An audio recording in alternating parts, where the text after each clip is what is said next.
¿Qué es lo que sucede con el transporte? Vamos a comenzar al respecto con su dirigente, don José Orellana. ¿Cómo está, don José? ¿Qué es lo que está sucediendo? ¿Cómo están trabajando? Buenos días y gracias por la entrevista. Bueno, una preocupación constante este tema del desabastecimiento del combustible, no solamente del diésel, sino que también de la gasolina. Hemos advertido, las filas son largas y largas. Sin embargo, esto se veía venir. Lo lamentable es que el gobierno nacional no haya tomado las previsiones, tomando en cuenta, una y otra vez lo hemos dicho en varios escenarios, de que ya no contamos con los ingresos de la venta de gas al Brasil ni a la Argentina. En consecuencia, si el modelo anterior se sustentaba en los ingresos que tenía nuestro país por la venta de gas, hoy ya no lo tenemos y deberían de haber hecho un cambio de dirección, pensamos nosotros los transportistas, para poder garantizar el abastecimiento del diésel. Acá se suma también la crisis política que vive el país en torno a lo que es la Asamblea Legislativa Plurinacional y también el Gobierno Nacional. No nos olvidemos que hay varios créditos que están prácticamente bloqueados y nos hace ver que el sectarismo político, los intereses políticos están sobre los intereses del país. Eso es muy lamentable. En lo concreto, ¿cómo nos afecta a nosotros? Primero, que las carreteras por las lluvias están en mal estado. Estamos viendo que varios días a la salida al occidente no se resuelve.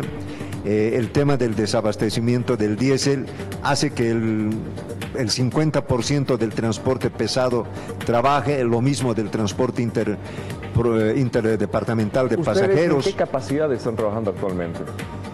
Todos los que funcionan con diésel al 50% o menos, tanto del transporte pesado, transporte interdepartamental de pasajeros y en el urbano. No nos olvidemos que en el urbano los coásteres, los buses grandes funcionan precisamente con diésel, y si vemos en las filas vamos a ver cualquier cantidad del servicio público también del urbano que están en fila esperando el carguío del diésel. A ver, ¿qué opinaría su sector respecto a si se quita la subvención al combustible, al diésel? ¿Qué pasaría con el transporte? Primero, eso es una pregunta que nos hemos hecho de varios años. Primero, creo que el gobierno tardíamente ha tomado la decisión, por ejemplo, de autorizar de manera libre la importación del diésel para varios sectores que potencialmente sí pueden hacerlo. No nos olvidemos que ya en el mercado negro estos sectores, para poder trabajar, ya compran precisamente no al precio que se vende en los surtidores, sino que también compran de otro precio el mercado negro. En cambio, en el transporte público, yo lo debo decir, no es cuestión de quitarle la subvención, porque finalmente esto tendríamos que hacer un trabajo de cómo podría sostenerse esta situación, porque las incidencias y las consecuencias son pues varios aspectos, ¿verdad? El tema desde puestos, la canasta familiar y todo. En ese sentido, creemos nosotros que el gobierno tendría que ver cómo realmente si se llegara a quitar la subvención. Pero en este momento, para quienes se pregunten, y hay algunos teóricos que efectivamente van por ese lado, hay que entender que el transporte público cumple también una función social más allá de cómo se le vea por algunos sectores, de hecho. Don José, a ver, hablando de lo más próximo, ¿qué es lo que está sucediendo actualmente? El 50% menos y han dejado de operar por el tema del combustible. Carreteras y la falta de diésel también, ¿no? ¿Y qué se viene en los próximos días respecto al transporte urbano? Primero, que mañana nosotros tenemos un ampliado nacional, seguramente vamos a debatir ahí, pero no sé si se va a asumir medidas, de hecho, porque en este momento ya estamos bloqueados también, no estamos trabajando al 100%. Entonces hay que ver con mucha... O sea, bloquear no es una opción porque ya bloqueados estamos. Wow. Exacto, entonces... ¿Qué situación? Exacto, ¿no? Es una situación bien delicada. En ese sentido, yo creo que amerita que el gobierno nacional, realmente pensando en los intereses del país, pueda asumir realmente medidas que puedan salir del fundamentalismo, lo que significa, por ejemplo, de hacer ver que se trabaja por los más necesitados, por los más, o sea, la gente más humilde, pero hoy, con esta crisis, quienes sufren más es precisamente la gente humilde, la gente que no tiene ingresos.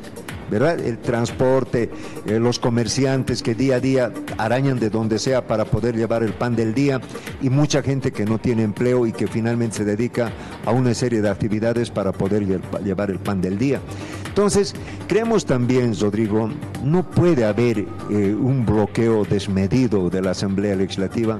Usted, si se acuerda muy bien, desde que ha habido los problemas internos en el movimiento al socialismo, esto se ha profundizado, ¿verdad? Entonces, creemos nosotros de que se ha explicado por parte del ministro de Planificación de que, si bien es cierto, no son disponibles para todos los créditos para comprar el combustible, pero los ingresos que se vienen se captan en dólares y se cambian bolivianos. Es como hacer el cambio de la divisa, ingresa en dólares, eso se va a destinar nomás para lo que está destinado. Exacto. Pero se va a hacer el cambio de la divisa para comprar el combustible. Claro, entonces eso debería de pensar también en un debate abierto el gobierno y la Asamblea Legislativa, porque finalmente, dadas las circunstancias y el gobierno habiendo cumplido ya la mayoría de su gestión, a veces es difícil pensar que el gobierno pueda tomar medidas radicales que precisamente puedan resolver esto. Pero más allá de la situación, el gobierno está pues en la obligación de poder garantizar el abastecimiento del combustible. Y desde luego, también nosotros queremos decirle, y así de frente, a los que son parte de la Asamblea Legislativa, creemos que esto debería de seguir su curso más allá de la situación política que tengan los partidos políticos y las representaciones al interior de la Asamblea Legislativa. Don José, gracias por habernos acompañado esta mañana, dirigente del Transporte Federado en Cochabamba. Muy importante haber tenido los comentarios suyos para contarnos cuál es la situación del transporte actualmente con toda esta coyuntura que estamos viviendo. Si nos acordamos, por ejemplo, en el tiempo de la UDP, recuerde usted que este gobierno efectivamente entró con una mayoría en el Parlamento, en la Asamblea Legislativa, pero hoy por hoy se ha reducido a lo que era en los tiempos de la UDP. En el tiempo de la UDP, el doctor Hernán Siles Suazo no tenía mayoría.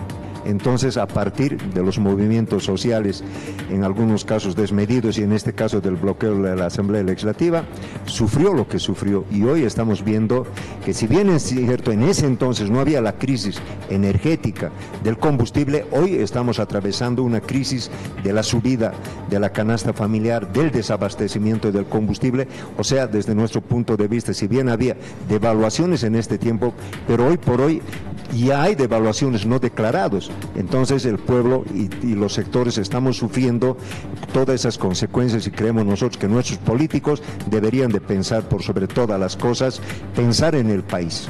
Perfecto, don José, muchísimas gracias por habernos acompañado esta mañana. Hemos conversado con don José Orellana, dirigente del Transporte Federado. Continuamos.